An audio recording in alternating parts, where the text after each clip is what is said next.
I had all kinds of plans today to research and produce a number of videos on abrupt climate change today, but those plans did not come to fruition at all, so you're stuck with this video.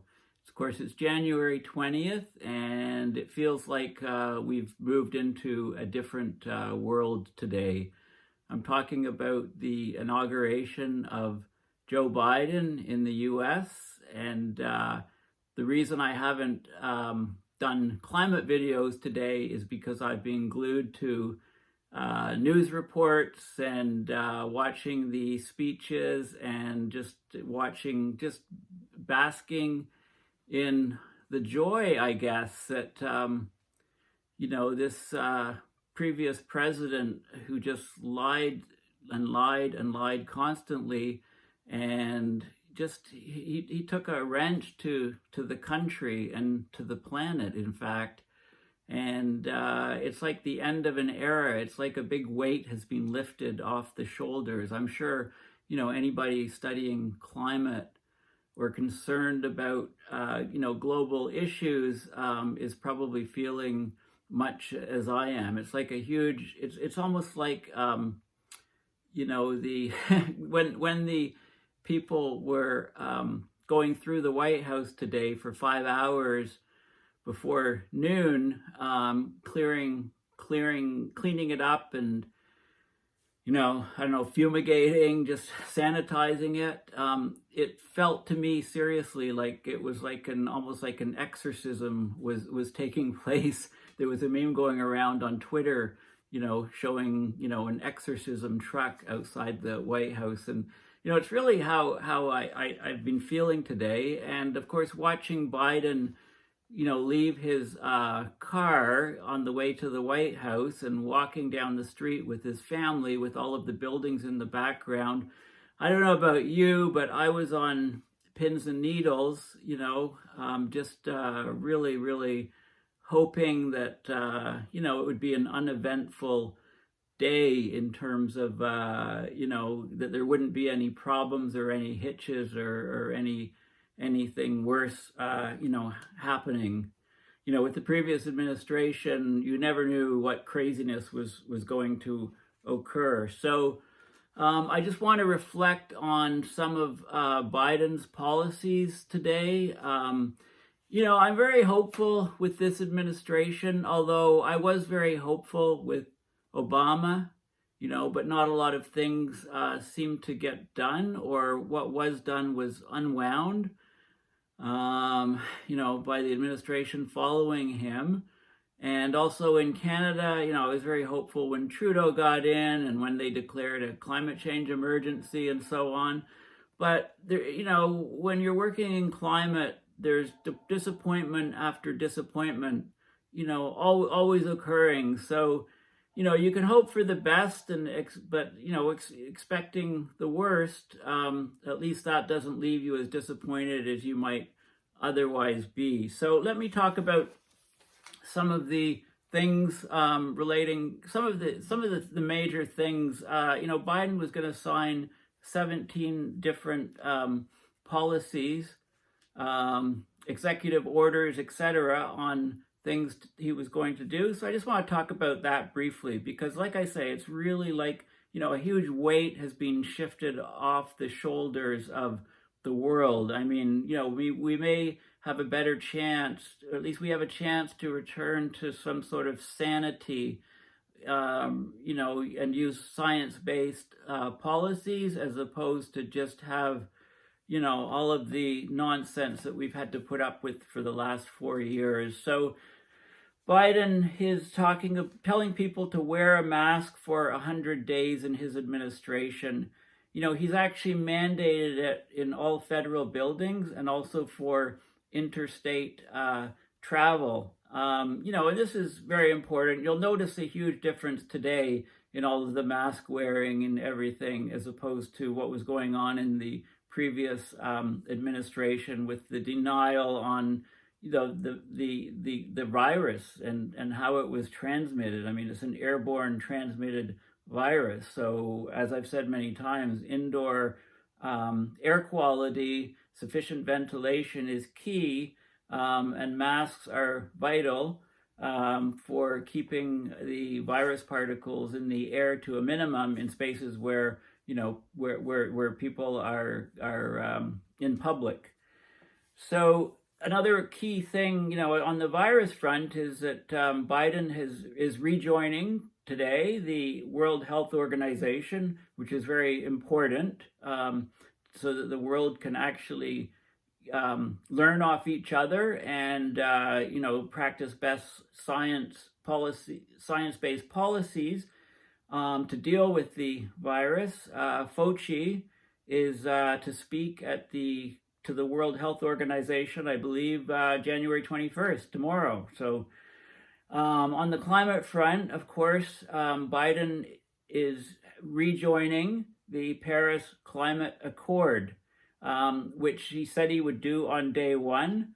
So there's a 30-day period and to officially be back in. So they've given they'll give their notice today to the Intergovernmental Panel on Climate Change and the United Nations Framework Convention on Climate Change, that they are rejoining. So in 30 days, they'll officially be back in, but a lot can happen before then. And of course, Senator Kerry has a key position as the climate envoy, and I was fortunate enough to actually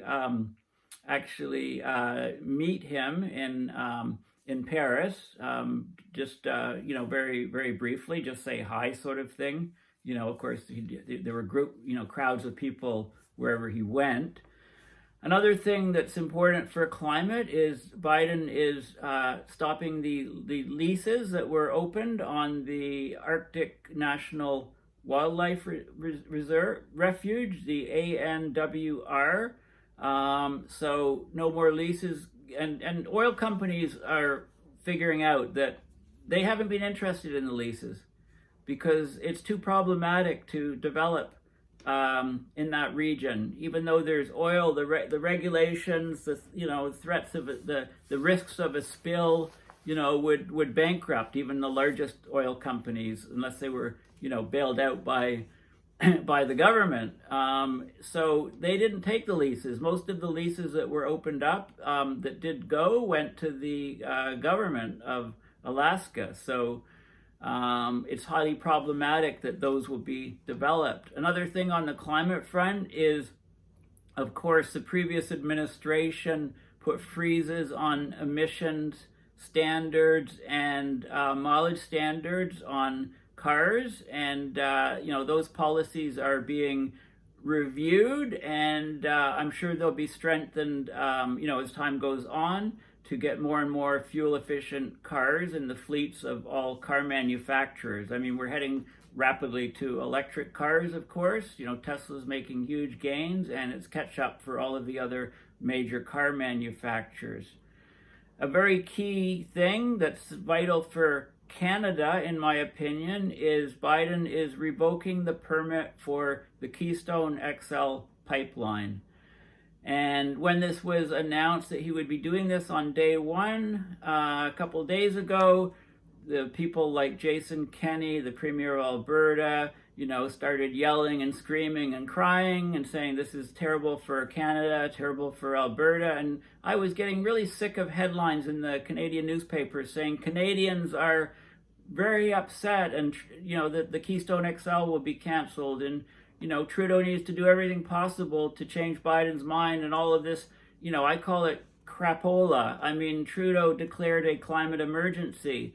For him to even consider, but the Canadian government did spend billions to buy the Keystone XL to bail it out. So although Trudeau, I was very, hopeful that he would do great things on the climate front, he's been a terrible, awful failure in continuing to promote the fossil fuel industry and not having any guts or intestinal fortitude to stand up to the cries from Alberta, saying we need the pipeline, we need the pipeline. I mean, let Alberta work to become a renewable energy powerhouse, right? I mean, oil is on its way out, and Canada needs to wake up to that. So, it's, yeah, so that's a great thing for Canadians. I want to say that is a great thing for Canadians. And any headlines that say, oh, it's really bad for Canada, just ignore those and forget about those, because those don't make any sense. Trudeau declared a climate emergency. The Alberta oil sands / tar sands is probably the single most polluting project on the face of the earth, and it has to be scaled back and stopped. And it will, as it's some of the most expensive oil on the planet, and it's just like Alberta has to transition into other forms of energy and other things. Another thing that Biden said, which I really like to hear, is that he said that the federal government in the U.S. will look at all regulations and policies through while they do that, they will consider the effects on climate, the implications on climate. What we call it in Canada is, the government will look through a climate lens at all projects and weigh whether they are bad for the climate or good for the climate, and weigh those considerations into how they choose projects and how they run projects.